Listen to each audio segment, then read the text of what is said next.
crush kita. Ako rin. And then,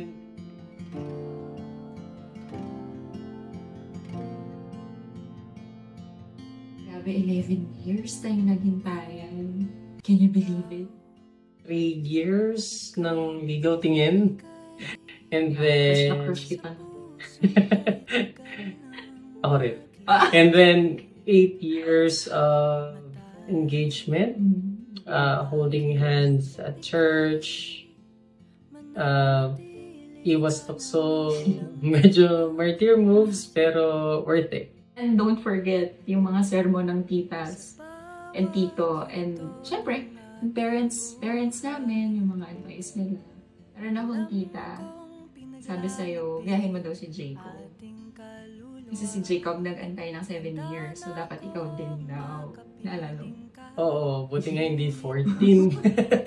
I'm so proud of you kasi nag-antay ka ng 8 years, umabot ng 8 years. Hindi ka ba na-pressure? Hindi.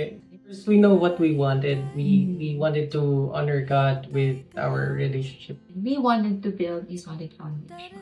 Yung walang halong kalokohan. Kasi we wanted to give each other our best. Sa 8 years na yun, hindi rin naman naging madali. Test din yung relationship natin. Pero, ang amazing lang is, in-honor ni God yung desire natin to please Him in our relationship. We promised each other na ibibigay lang namin yung masarili namin sa isa't isa kapag kasal na kami. Alala ko nung wedding day, nung naglalakad ako sa aisle. Ang fulfilling kasi meron akong bit-bit na gift for you. Nakakatuwa din kasi syempre hindi ko rin naman magdadala yung purity kung hindi mo rin naman ako.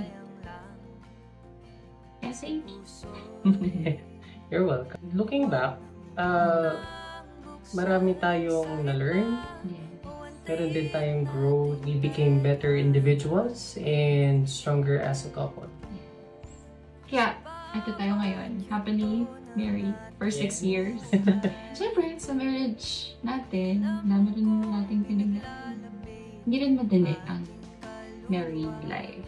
But God is good. God is faithful. At ang saya rin kasi kasama ko yung taong hinilig ko kay God.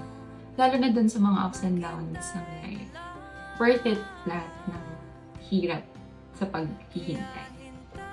So sa mga singles out there, don't let the world pressure you. It's okay to wait for the right person at the right time. Yes. Kaya keep your faith strong, your heart pure, and trust God's plans kasi alam niya yung best for you. Siya ang bahala. Kaya maghintay lang kayo. Worth it lahat.